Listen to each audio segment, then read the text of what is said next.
بسم اللہ الرحمن الرحیم۔ ادارہ منہاج القرآن کی طرف سے صدیق کے لیے خیر خدا اور اس کا رسول بس کانفرنس کے حوالے سے چند گزارشات آج آپ کے سامنے رکھنی ہے۔ یہ موضوع نہایت اہمیت کا حامل ہے۔ معاشرے کے اندر صحابہ کرام کی تقدیس اور عظمت کے گن گانا یہ ہر مسلمان کا ایک فریضہ ہے۔ رسول اللہ صلی اللہ علیہ وسلم کے اصحاب کا جو مقام و مرتبہ بالعموم وہ ایسا ہے کہ رسول اللہ صلی اللہ علیہ وسلم نے فرمایا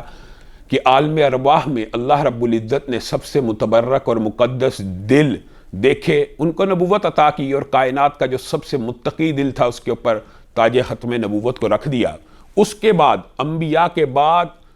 ساری انسانیت کے دلوں کو ٹٹولا گیا اور سب سے اعلیٰ عرفہ متقی پرہیزگار طاہر مطہر قلوب کے اوپر اللہ رب العزت نے یہ انعام کیا کہ انہیں رسول اللہ صلی اللہ علیہ وسلم کا صحابی بنا دیا، کسی کو سسر بنا دیا، کسی کو داماد بنا دیا۔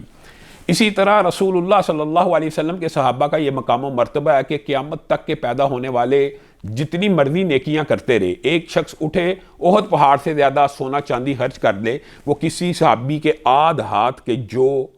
ہاتھ کے آٹے کا بھی مقابلہ نہیں کر سکتا۔ تو وَكُلًّا وَعَدَ اللَّهُ الْحُسْنَى، رسول اللہ صلی اللہ علیہ وسلم کے صحابیوں کو یہ شرف حاصل ہے کہ اللہ رب العزت نے ہر ایک سے جنت کا وعدہ کیا، اور اسی پر بس نہیں، جس نگاہ نے، جس نظر نے، جس آنکھ نے رسول اللہ صلی اللہ علیہ وسلم کے چہرے کو دیکھا، اس آنکھ کے اوپر جہنم کی آگ کو حرام کر دیا گیا۔ اور بات یہاں تک ہوتی تو کافی تھی، لیکن ان آنکھوں کو دیکھنے والی آنکھ یعنی تابعین، جنہوں نے ان آنکھوں کو دیکھا جن آنکھوں نے رسول اللہ صلی اللہ علیہ وسلم کے چہرے کو چوما تھا، ان کے اوپر بھی جہنم کی آگ کو حرام کر دیا گیا۔ بنیادی طور کے اوپر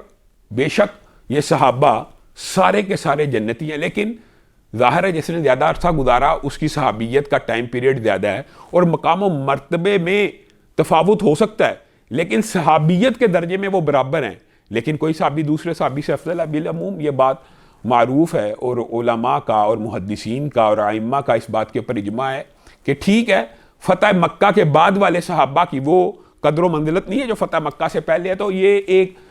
کیٹیگرائزیشن جو کی ہے علماء نے وہ ایسے کی ہے کہ سارے صحابی جنتی ہیں، اور ان میں سے افضل 10,000 وہ قدوسی ہیں جنہوں نے فتح مکہ کے اندر حصہ لیا، اور ان میں سے افضل وہ ہیں جنہوں نے صلح حدیبیہ کے 1400 ہیں، اور ان میں سے افضل وہ ہیں جنہوں نے بدر کے 313 ہیں، اور ان میں سے افضل وہ ہیں، یہ مختلف جو ہیں ترتیبیں علماء اور محدثین نے بیان کی ہیں۔ ان میں سے عشرہ مبشرہ میں سے پہلے 4 خلفاء، اور ان 4 میں سے اگر سب سے افضل کوئی ہیں تو وہ سیدنا صدیق اکبر ہیں۔ گویا افضل ترین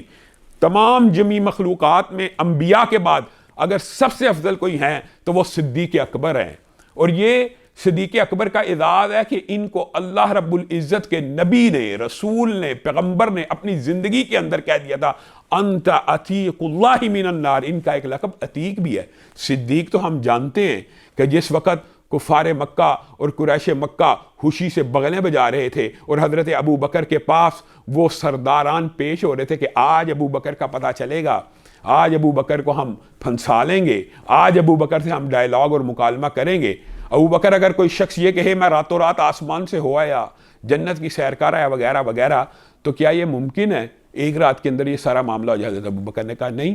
تو انہوں نے کہا شاید آج ابو بکر کو ہم نے پکڑ لیا ہے۔ تو کہنے لگے آپ کے ساتھی، آپ کے صاحب نے یہ بات کی ہے، رسول اللہ صلی اللہ علیہ وسلم۔ تو حضرت ابو بکر نے ایک سیکنڈ بھی نہیں لگایا اور کہا اگر رسول اللہ صلی اللہ علیہ وسلم نے یہ بات کیا تو یہ سچ ہے۔ پھر ان کو صدیق اکبر کا یہ جو خطاب ملا، یہ جو لقب ملا، یہ ان کی اکیلی فضیلت نہیں ہے۔ اگر آپ غور کریں تو سیدنا صدیق اکبر کی ایک بہت بڑی فضیلت ہے جو لوگوں کی نظروں سے محو ہے۔ سیدنا صدیق اکبر ننال کی طرف سے، ددیال کی طرف سے، دونوں پشتوں میں واحد سارے صحابہ میں سے واحد ہیں جن کی 4 پشتیں صحابیت کے شرف سے سرفراز ہوئی۔ 4 پشتیں، والد بھی صحابی ہیں، خود بھی صحابی ہیں، بیٹا بھی صحابی ہے، پوتا بھی صحابی ہے، والد بھی صحابی ہیں، خود بھی صحابی ہیں، اور عبداللہ ابن زبیر بیٹی کی طرف سے نواسے بھی صحابی ہیں۔ 4 پشتیں اس سائڈ سے، 4 پشتیں اس سائڈ سے، اگر آپ دیکھیں تو واحد صحابی ہیں دنیا کے اندر کہ جن کی 4 پشتوں کو یہ شرف حاصل ہوا۔ اور پھر رسول اللہ صلی اللہ علیہ وسلم نے سیدنا ابو بکر سے جو محبت اور پیار کا مظاہرہ کیا ہے، حضرت عمر کا وہ مشہور واقعہ آپ کے ذہن میں ہوگا کہ ہلکی سی بات ہوگی تو حضرت ابو بکر سے رسول اللہ صلی اللہ علیہ وسلم نے پوچھا تو رسول اللہ صلی اللہ علیہ وسلم کا چہرہ سرخ ہو گیا غصے سے۔